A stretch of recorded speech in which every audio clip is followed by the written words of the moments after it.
Okay, let's jump in. So welcome everybody. Thank you so much for coming. This is our last session for now. We will be talking about seventh chakra or crown chakra, but we will also make a little revision of what we were doing until now and just hopefully inspire each other to continue this work and practice on ourselves and then share it with others. It's a very exciting journey, and I think both with Shimanjari we had a lot of insights into how powerful it is when you share something so intimate but at the same time effective, which we were learning throughout last, I think, Shimanjari many years, and I have been through last year. So I think you could start, Shimanjari. Thank you. Hey, thank you, dear Mangala. It's a real pleasure that we can do this all together. And so today the chakra that we are going to speak about is the crown chakra. And again, there are many different ways how we can look at this chakra, how we can study it, and how we can understand how they apply to us or not. And the way that we are doing it is really try to understand like really the basic element and principle. For example, the crown chakra sometimes is reflected with this purple color, but we will focus today on this white, that it can come closer, like they call it ultraviolet light, but it's actually a very light, very clear, a very whitish light. So this is the color we will be focusing on. And as a name, sahasrara, that means 1,000 petals.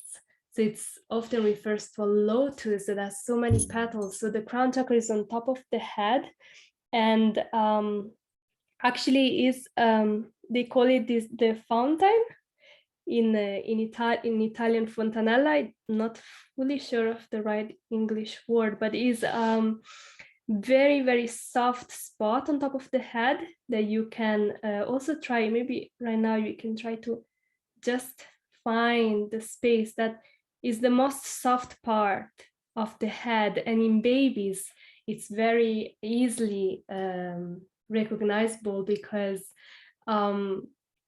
it's very open. In children, this first chakra, this seventh chakra, is very open, even more than others, because according to some texts from the Vedas, I can also give you references later on if you like.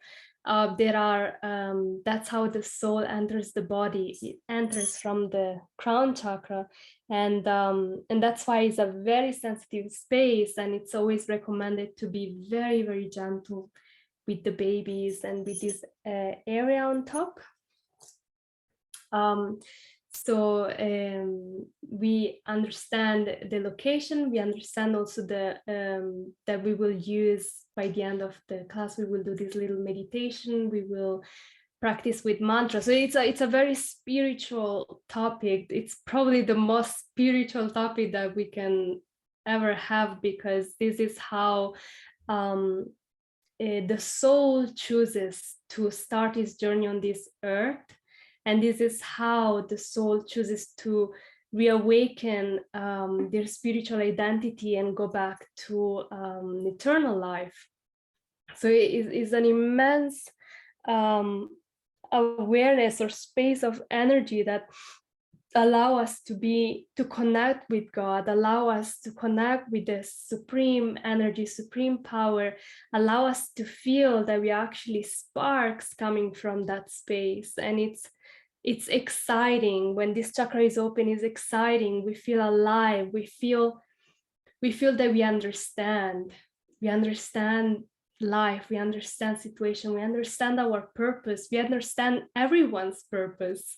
And it's very exciting. So you can see people that have this seventh chakra very open, they really feel this excitement, and not because of some action, like we went through all the other chakras and there are always some actions or some smell or some activities that one can do to like open or re-energize ourselves. But the crown chakra is really all about this connection, all about this understanding of our true nature, of the supreme, of who we really are, of the nature of the soul. And that's why it goes really much into the spiritual essence. And we are speaking about spiritual essence. We are not speaking about religion. We are not speaking about all kinds of rules and regulations. We're just speaking of the unique truth that we are all part and parcel of the supreme energy. And then there are, of course, many different ways of how one can work with this chakra, of how one can work with the others. And it's beautiful because this center, it keeps us going. Like when the seventh chakra is open, automatically all the other chakra can work or not. Like when they become, like for example, when our other chakras are imbalanced but the seventh chakra is open, we can still find ways to heal ourselves. But even if all these chakras are open but the seventh chakra is closed, it won't allow us to actually heal ourselves. So it's a very powerful center that when it's closed, it really stops any healing, any progress in any other area of our life. And we can endeavor so much to open the heart. We can endeavor so much to ground ourselves or to do so many things. But if we don't develop this inner awareness and this understanding that we are not the controller, that a higher power is controlling us, a higher power is the source from where we come from, then all the rest, it will be, we can still kind of do something, but will be in a sense useless, because it's like right, it's like driving a car, but you have no clue where you're going. So it's like you can still be like, okay, I'm making the car work and I'm actually driving, but there is like a complete lack of sense of purpose. And then it eventually it will not have any purpose, or not have any real meaning, the activity itself. So it's the most important, and I'm grateful we can speak about it today, because there is so much connected to it. So another element connected to this chakra is also the so we spoke about this area actually a little bit. So here is the fountain, we said here is the crown, and a little bit behind, so it's a little bit at the front, and then there is like a bone, and then a little bit behind is where also the usually in the Gaudiya Vaishnava tradition, or monks in India have, is called Sika. That's where it's also called Bindu Visharga. I was researching a little bit the Sanskrit name of this area actually here, because it's very, very powerful in a way that that's where it starts emanating, like this energy, and that's where our hair is very much influenced. It's very much influenced by the seventh chakra. I don't know if you ever heard, but in usually the hair are also very much connected with also the cycle of the moon, and that's why usually it's recommended like to cut the hair in particular stages of the rising moon and not on the waning moon, because it will increase the energy of the woman. But actually the hair are also considered like antennas, right? And that's why it's always recommended for women to cover their hair in a way that they can protect more their energy, because the air actually absorb a lot of energy. And that's why it's always very important to especially when one is in contact with many people, to actually keep the hair tight and close, because hairs really, really absorb a lot of energy, and it's amazing. Sometimes we can just see like some, people may suffer of dandruff or may have very itchy scalp or have all these like hair problems, but actually it's very much related also with the people and the energy we are in the environment with. So it has been a very fascinating topic for me to to discover more about how the seven chakra influences the health of the hair, and we will speak how the essential oils can help with that. And another thing is and that's connected with the hair. When one wants to release energy, especially women, then to keep the hair open, to untie them, and that will already help to soothe and relax and allow the energy to like spread out and feel comfortable where you are. So some little tips.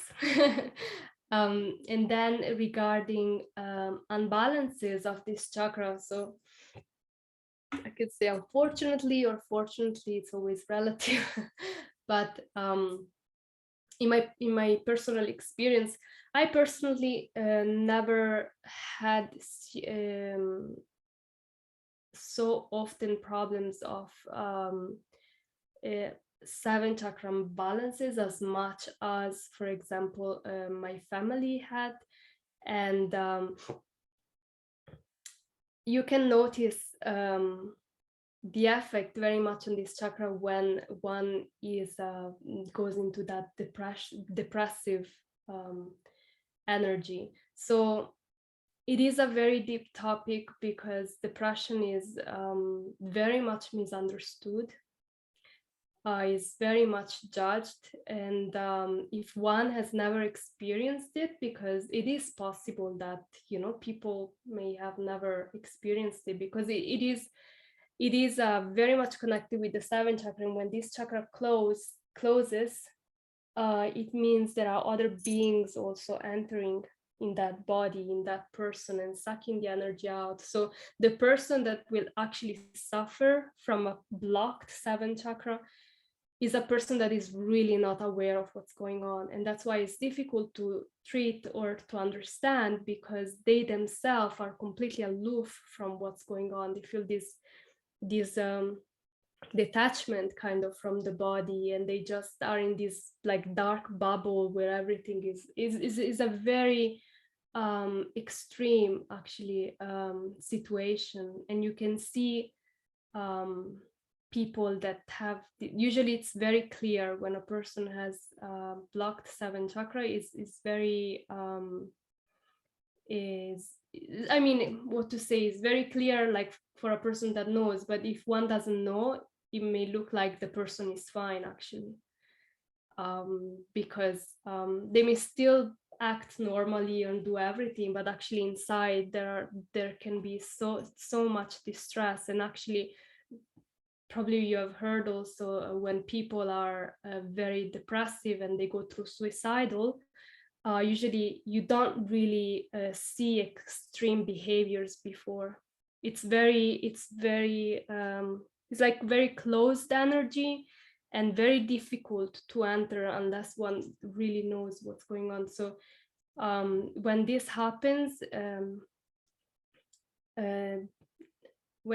you notice you have a person that may suffer from this closure of this chakra, the best thing is, because they themselves actually don't understand, the best thing is to not like go and ask like 1,000 questions, are you okay, are you not okay, because that will make it worse actually.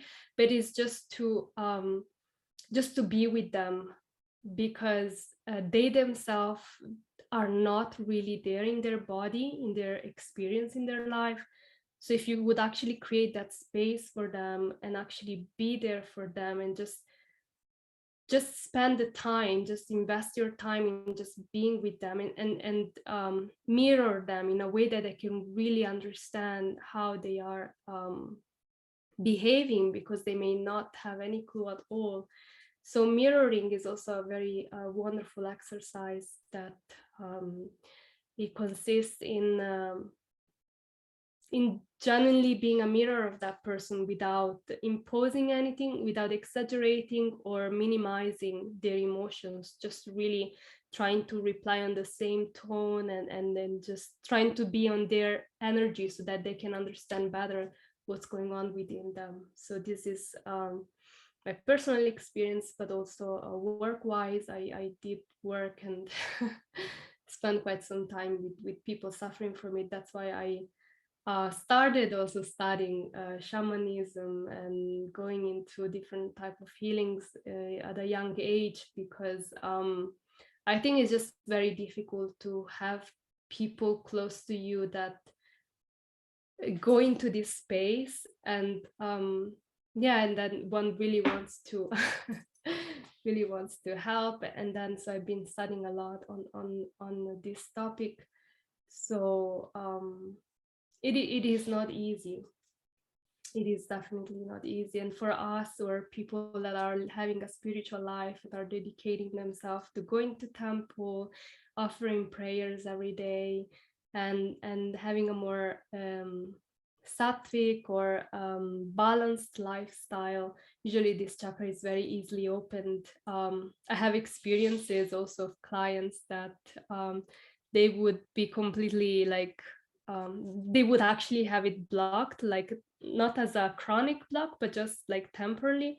And then like a moment before, and then I would recommend, or they would actually go to temple and immediately would already be open that channel, and immediately healing will start flowing through the body.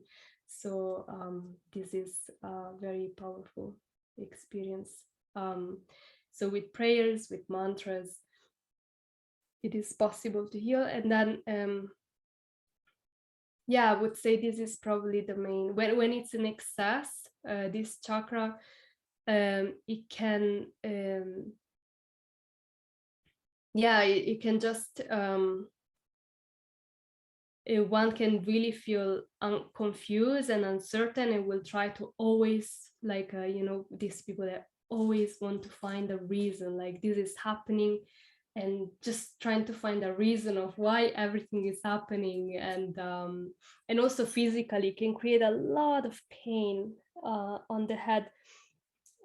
This is one thing that I actually do every day, because just by being around people, or if you're a person that needs to go to work every day, this part of the head, so this is where we absorb energy, right? This is how, especially empathetic people that feel so much others' energy, they will absorb it, and it will all be stored here. So recommend every night to have a nice massage to like really release all that tension here. And yeah, take care of your head also, like physically, because as much as we want to use prayers that are the most powerful, also on a physical level, there must be some care, because we are still here and we don't know how long we will keep this body. So there is always that necessity to stay healthy. And last thing is the ability to center it with the heart. So when this chakra becomes like in excess, and sometimes it's visible also, like the hair become like electric electric hairs, and then one wants to always bring it back to the heart center. Another exercise is through yoga. I always recommend, like, just push your the top of the head, like shirshasana, like head down and legs up. That will give an immediate boost to the system. When the vata is high, when there is so much energy and we need to ground ourselves, the best way is to put the head and just release it. Like when you put the head on the earth, and just imagine yourself like making roots and releasing all the tension from the top, because that's also a very powerful technique. So yeah, this is a little introduction. And Mangala, would you like to add? your experience. Thank you so much. I think you gave actually so many very practical insights into the sort of the reality of this chakra and this energy center and how it influences our life. And I think it's quite, real for many people to experience these imbalances. And one interesting point you said is that sometimes our chakras are chronically imbalanced, and sometimes it's just situational. So that was actually very good insight also, that there's sometimes we have to really work deeper on some aspects, and sometimes it's just because of situation and we see already how it's unbalanced. So that was really, really potent for me. Thank you. I don't know, I have a few things that perhaps I could mention, but I think you've already kind of went through the most important parts. For me, this chakra kind of represents consciousness. Many times we speak about consciousness and how this is how we actually become more, come more to our real self, is to become more conscious of, first of all, where we are and so on, and how we are doing things. So actually, consciousness does work through all the chakras. It's not just this connection with the divine. So we actually, what we see already is affected by consciousness. When we hear what somebody speaks, or when we fall in love, we also know what to do, it's like the third chakra, and what we feel. And also the consciousness operates our body. So it's actually really like pervasive. But in this seventh chakra, it's really like a pure consciousness. It's like sort of this infinite realm. When we speak about spiritual realm, it's like infinite. And this is actually the connection to the divine, which you actually really emphasized. And this is the beauty of this connection, that we understand that this is where we actually connect. So it's actually a very big possibility for amazing transformation working with this energy center. And we can gain a lot of realization and positivity. This is one aspect of this chakra that I want to a little bit focus on. That positivity, which actually is there present in this connection with the divine, if we think about it, because in this realm of material body, material consciousness, material aspect, there's so much like negativity and being dragged down and distracted from our path and practice and so on. So it's sort of very negative and more heavy, but positivity really brings us up and uplifts us. So there's wisdom there present, and it's sort of like chakra of awareness, which you mentioned already. So you gave us a lot of warnings about what happens if this chakra is out of balance, maybe more on defect. So when we are like sort of lacking this proper awareness, and we're being affected by other people's energies a lot, especially people whose seventh chakra is also out of balance. So it's very important to protect ourselves, and we will give you some ideas with oils what we can do. So basically, many times when somebody would suffer from seventh chakra imbalance, there would be also possibility to be invaded by other entities. We speak about that a lot. So it's very important to be aware of that this chakra also brings this possibility that our consciousness is invaded basically. And then many different things can happen. So many times also mental diseases come from imbalance in this chakra. So people perhaps who suffer from some mental disease or heavy disbalance, this would really be connected with that energy center being out of balance, most probably in defect or excess. It's very different. That's very hard to distinguish actually. So it's all about when negativity comes into our life, when we start to see things dark, and we feel burdened by negative news, by negative experiences, by other negative people, that all kind of closes our consciousness and our awareness of the infinite possibility and of the divine, but it's all kind of becoming darker and darker and more closed. So it can become very heavy. So basically, it's important to fill ourselves with positivity, doing different practices that will enlighten us, that will become more, more balanced and in goodness, we call it. So this will be very, very good for us. So anything to do, like you were mentioning, the head, the scalp, the hair, very, very powerful actually. So anything to do with mental problems, like I said, schizophrenia, mental injuries, or brain damage, like paralysis or anything. The heavy headaches also that go from up behind, like heavy migraines. This would be all because of the imbalance of seventh chakra. So it's important to be aware of that. There's some ways of how we can protect, like I said, with oils, but I'll wait with that a little bit. So because of hearing all that, how negativity can influence us, it's very important to actually be aware of what we're even like kind of putting into our awareness and consciousness, like what we're reading, what are kind of things we're hearing, like we said last time, what kind of things we're associating with in general. So that kind of energy will be affecting us. And we know that the most powerful things to sort of purify our consciousness, to elevate our consciousness, is hearing about spiritual topics or reading from spiritual persons who are themselves very balanced and established and focus on proper goals. And so chanting mantras, like if we think about it, through each chakra actually we were chanting different mantras.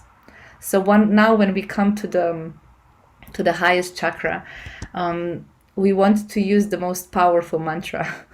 We want to use the mantra which actually encompasses all the other mantras. And in some tradition, they would just practice silence when they balance and focus on this chakra. So when focusing on this white crystal energy, but in our practice, how we have learned, the mantra that actually encompasses all the other mantras would be a Maha Mantra, or the Great Mantra.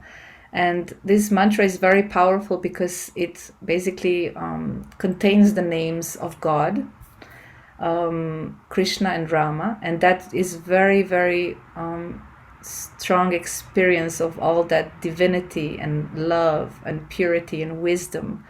So it helps one immediately kind of transcend to this pure consciousness and get rid of negativity. So we can actually try and just see for ourselves how this vibration will be purifying our consciousness instantly. Of course, when we focus on it and when we really like just open ourselves to the possibility that it can really, really help us.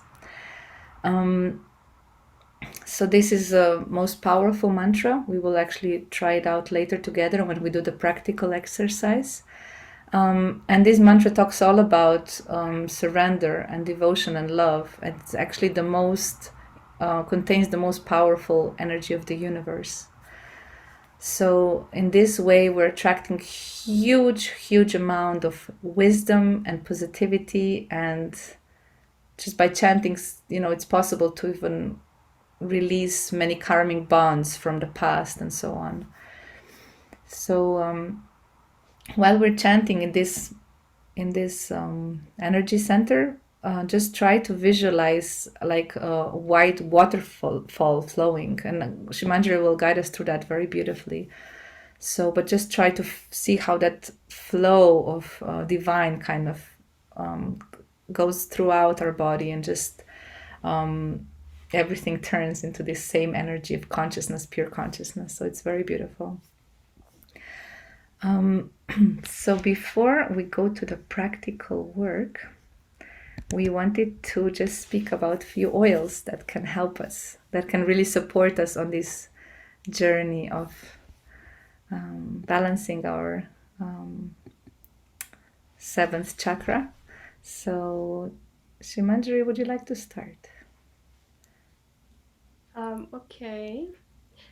So yeah, it's it's very beautifully said that what you said about um, the consciousness and then purifying like all the others through this, right? Like we will do this meditation, and I loved what you said about this vipassana, this silent meditation, that it's also very, very powerful. Even though like we are there are different ways to silence the mind, and definitely either through mantra chanting or like full quietness. You know, it's the most beautiful for me that worked wonder is to do like vipassana, like to have a day where you don't speak any word, you only chant mantras. So yeah, I think that I did also many years ago just the full vipassana where you don't chant in either mantras or you speak, but it's extremely powerful if instead one can just chant mantras just for one day, just mantras, and you don't speak anything else. You don't actually speak with people, but you just really take the time for yourself and to yeah, repeat mantras with them. It's really wow. Yeah, so speaking about oils, okay, most of the oils we already spoke like in all the other sessions, because yeah, these are the oils, like in a sense that we can best use for the crown. I use a lot, like every day, rosemary, every night. So in this way the scalp becomes nourished, and is also helpful because it inspired this area to release the stress and to be more sensitive to knowledge, to higher knowledge. So rosemary has been very, very helpful to me. And then frankincense, because it works wonderfully on all chakras, but also it really helps purifying from negative energy. Actually, also peppermint helps very much for the scalp. I made this mix with the rosemary, peppermint, frankincense, helichrysum, and lavender. So if you have like problems with the scalp, this is a really, really wonderful mix. And then the last one is helichrysum, because again, it's such a gentle smell. At the same time, it's so powerful, and I feel like when I am overwhelmed completely, like where it feels very, very difficult to concentrate or to calm down, somehow helichrysum has been always the fastest one to put me back on track, actually on all the chakras, but I experienced it also very fast on the on the crown, because sometimes you can feel like really like you can really feel like hurting like all this area, and immediately somehow with helichrysum I was just able to like come back to myself very quickly and recenter. So yeah, this is my experience with this chakra. Yeah, good point about the hurting of the pain on the scalp, actually, because that happens definitely a lot. So I will give it a try. I was speaking about how we can protect ourselves, and there's two oils which I would really, really recommend to protect from sucking too much of the negative energy, or to be affected of too much from too much of negative energy or people, yeah, in general. So there's two oils which are very, very powerful for that. They're lemongrass and terra shield. Yeah, you see them. Terra shield we've been mentioning before. It's very sweet oil, and it's meant for sort of getting rid of insects or to kind of it's like an insect repellent, but actually it also helps with just to establish the boundaries and not get attacked by other people or other, entities even. So it kind of gives us courage and confidence to stand up. So it's sort of really helping also on this courage level, So very, very beautiful oil. I love it very much since I discovered it some months ago to really use for that. And lemongrass, and perhaps we didn't speak about it yet so much, but it's really like electricity in the bottle. Some people who are very sensitive can really perceive that. And lemongrass would be all about cleansing the energy. So we can again use it as well on our seventh chakra. And it's all about getting rid of these feelings of despondency and despair. And it helps us to enter into the healing mode. So we can, of course, also use it for other chakras, and it will help us to get rid of stagnant energy. So it really will help us to make the flow of energy, so open also the consciousness. So it's very good for spiritual practice as well in this regard. So this is lemongrass and terra shield, very powerful ones. And I wanted to mention bergamot. Today I'm using it in water. Bergamot is the sweetest citrus oil for me personally. I love it very, very much. But again, it's helping with about emotional work. It's very, very, very connected with emotional work in general. But it also gives soul a hope and courage. So it's very much can help us to connect with higher realm or ourselves as individuals, as spirit souls. So bergamot would be very beautiful oil, very tender as well. And the last one that I would like to mention now, and I've used it today a lot, exceptionally actually, I was very attracted to it, it's sandalwood. Sandalwood is very deep oil and very grounding. So many people use it for their spiritual practice, to put it also on the forehead, but we can use it on the seventh chakra as well, and it's very powerful to create this connection with the divine and spiritual. It's also the oil of sacred devotion, they call it. So it helps with quieting the mind and get in touch with the voice of spirit. So it would really help us to raise our awareness. So very, very beautiful oil and very deep. So it's in general very healing oil. It's precious. But once we can get it, and we can really use it for this self-healing and balancing. So yeah, this is what I wanted to speak about the oils. And so I think we will slowly be ready for the practical part, isn't it? I just wanted to give some thoughts about what would be possible to do throughout the next weeks, just as a result of whatever we were speaking about here, to also help us with the seventh chakra. So one part of energetic healing that we can do ourselves very easily, actually, and it's very connected with positivity that we want to bring into our life, is to work with the breath. To just try while we're breathing, just to bring in light energy and white energy, and then exhale and remove all the bad energy and dark energy, and just see how that goes into the earth and is transformed there. So in that way we can really bring more positivity and light in our lives and get rid of negativity. Perhaps one very easy exercise is to try every day to have like a little diary and write down 5 positive things that happen in our lives.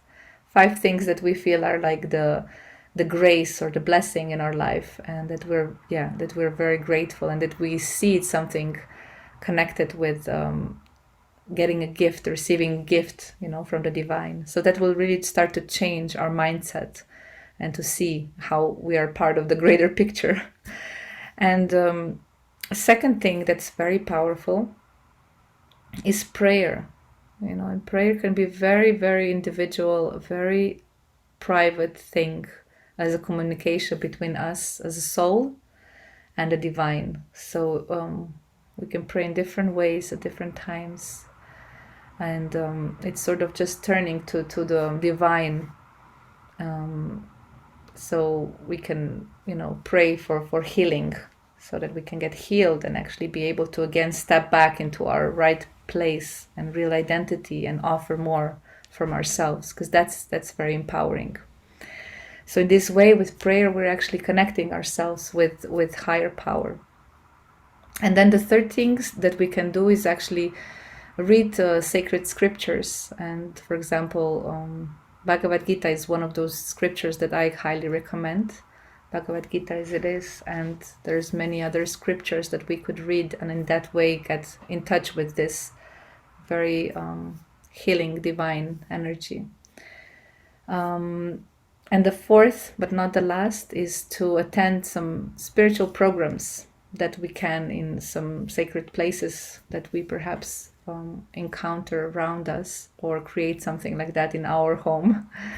And through spiritual program, to really, through meditation or chanting, to really connect with this energy regularly. So in that way, we will be able to expand our consciousness and connect with the divine. So I think we're ready, Shimanjari. Yeah. You can take us away. Thank you. It's very, very practical, very, very practical things that you can do. Thank you, Mangala. And yeah, we can start. So I recommend you have in front of you the oils that you may think are most relevant for this chakra, and then close your eye and just choose one oil with your left hand, so in a way that you can connect it with that your subconscious body can guide you to choose and use what you need the most right now. And slowly we can, like Mangala was advising, also just deep inhale and exhale.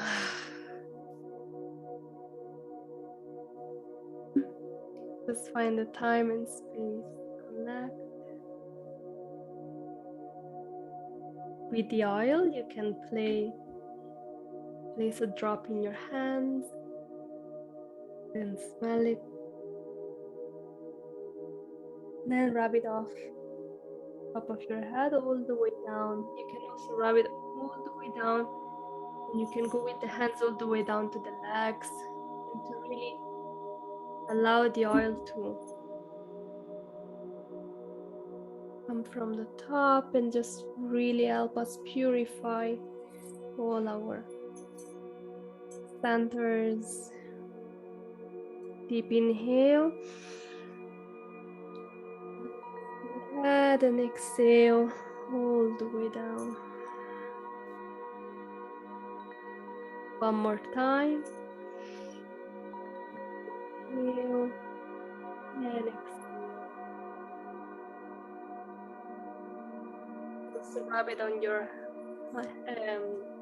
rub your hands on your arm in a way that we can release, let go of all the stress, all the energies that have been affecting us today.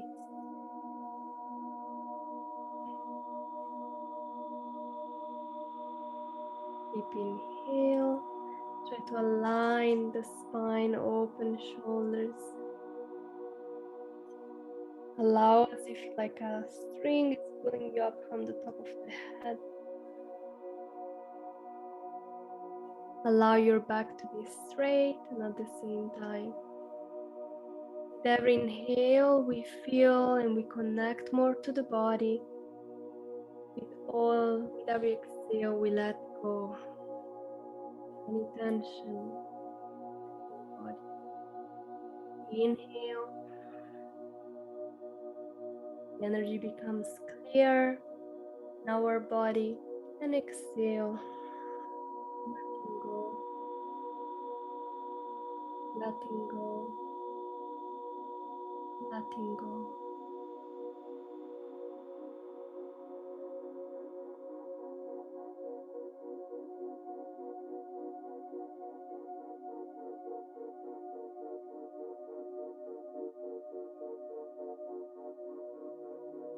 So another points connected to this chakra is also the tip of our fingers. So you can press the tip of your fingers together. It will also help us release, and also tapping them together. Deep inhale and deep exhale. Together.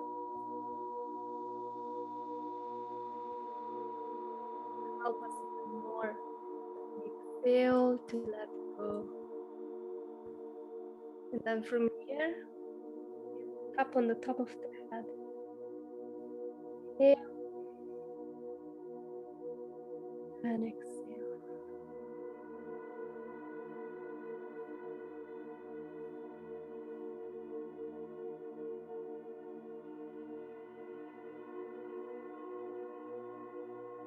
And slowly release.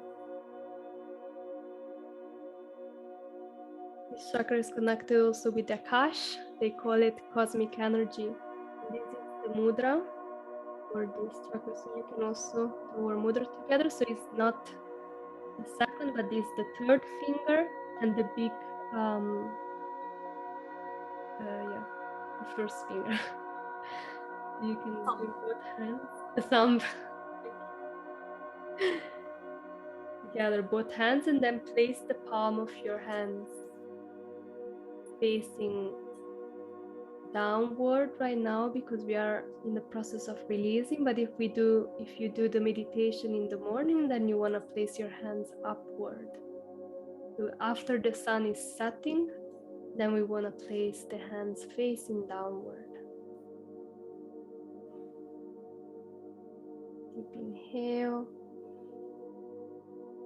Just really feel the lungs filling up with energy, with prana, with life air, and exhaling, releasing all the excess energy.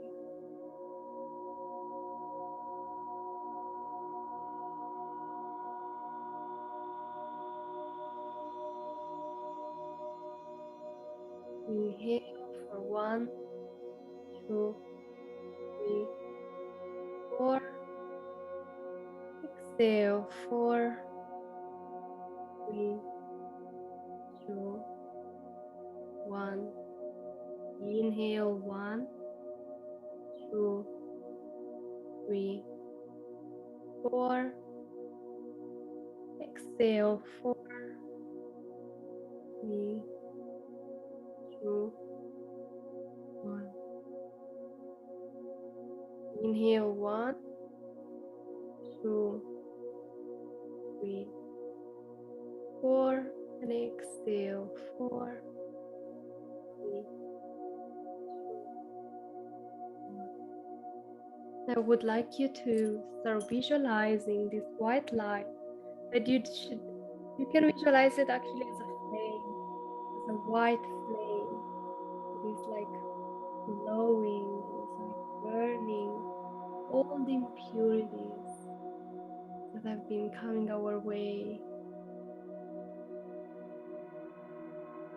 You can visualize this white flame just burning on top of your head.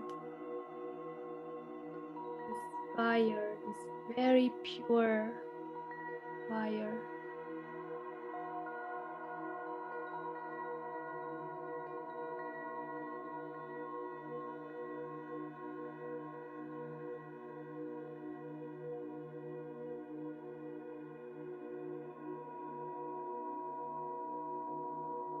And then slowly we start to feel how this fire is like glowing and growing, and slowly starting to affect also the third eye, our sixth chakra. So now this purple indigo color of our third eye is becoming affected by this white light, this beautiful white fire.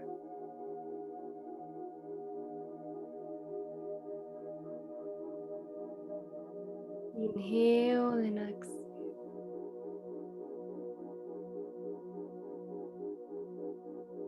And then slowly it's going down to the throat chakra.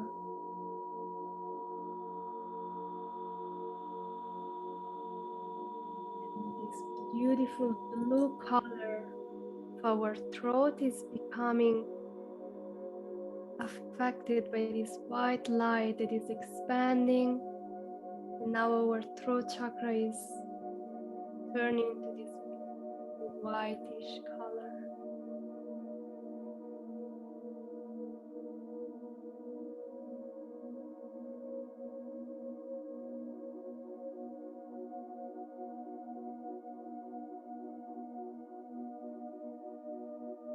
And then the heart, beautiful green color of our heart, is slowly being influenced by this beautiful spiritual light.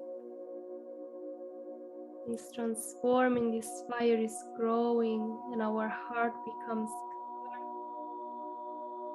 white, releasing all impurities. Everything is burning into this fire that is growing and increasing. So we can see how these chakras are slowly becoming more and more purified with this beautiful white light. And then down to the solar plexus, to our yellow center on the stomach, and it's becoming even more purified, and this fire of white light is expanding to the belly, and all impurity in the belly are vanquishing.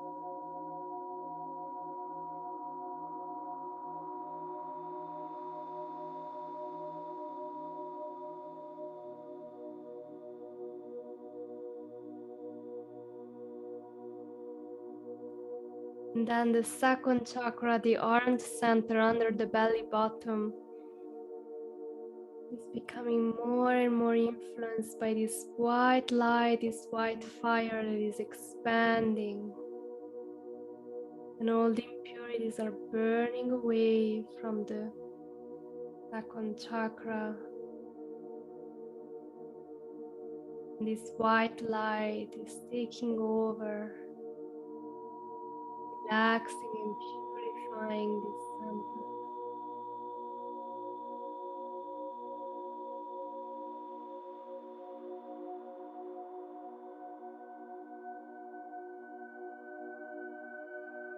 And then this fire is growing even more, taking all the way down to the feet, so the first chakra become open and energized and released from all fears and anxiety. And now our body is fully surcharged with this beautiful white light,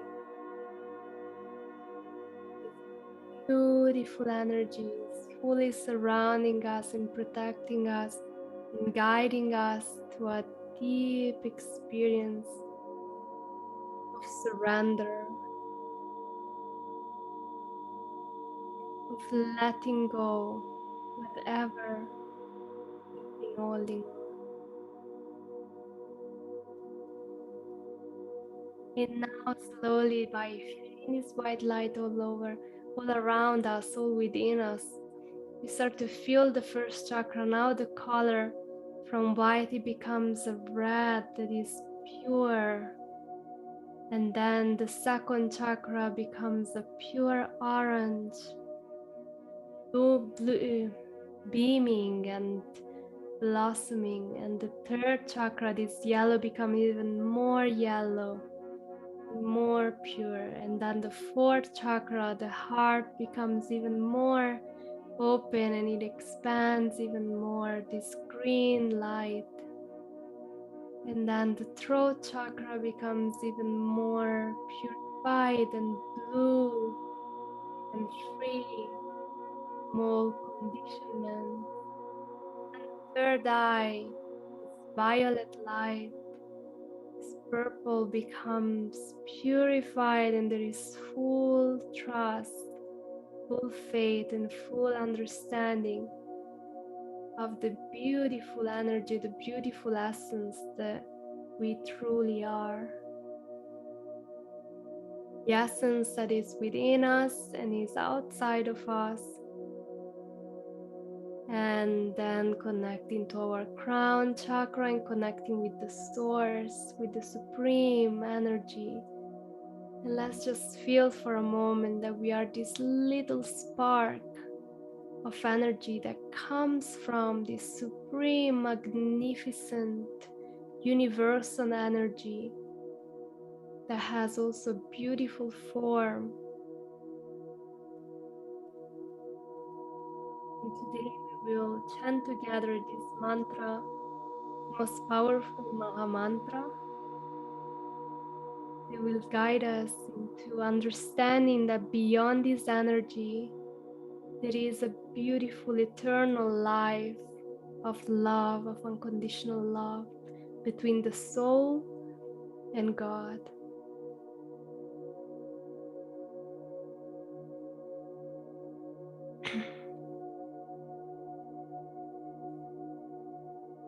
So together, we will now chant the Maha Mantra. So if you know it, please chant along. Otherwise, just follow this vibration. Inhale. Hare Krishna, Hare Krishna, Krishna Krishna, Hare Hare, Hare Rama, Hare Rama, Rama Rama, Hare Hare. Do it 3 more times. Inhale. Hare Krishna, Hare Krishna, Krishna Krishna, Hare Hare, Hare Rama, Hare Rama, Rama Rama, Hare Hare. Hare Krishna, Hare Krishna, Krishna Krishna, Hare Hare, Hare Rama, Hare Rama, Rama Rama, Hare Hare. One more time, this time even more slow. Inhale. Hare Krishna, Hare Krishna, Krishna Krishna, Hare Hare, Hare Rama, Hare Rama, Ramo Ramo, Hare Hare.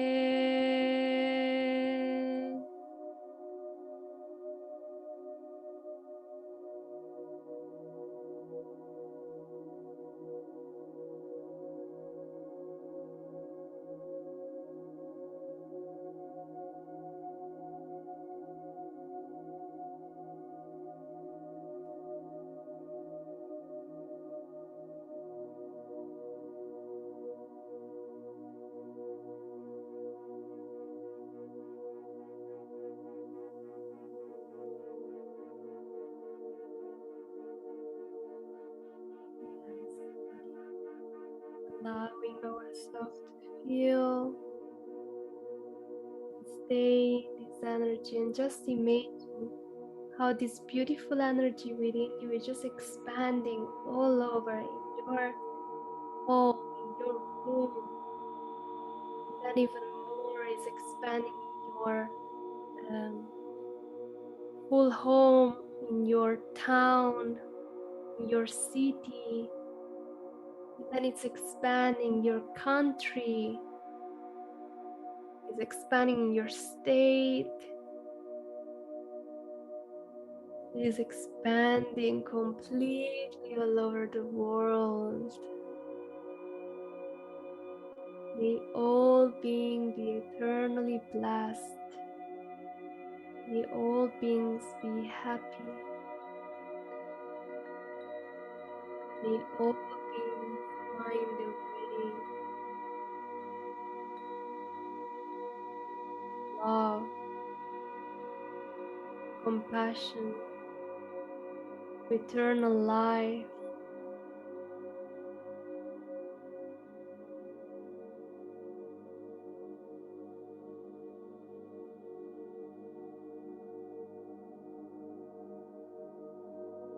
Priyam.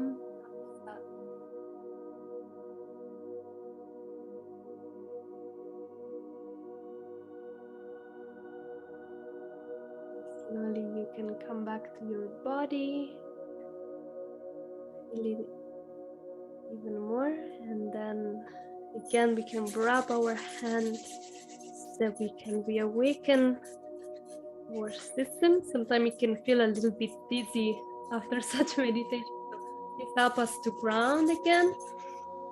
Then place the hands in front of the eyes.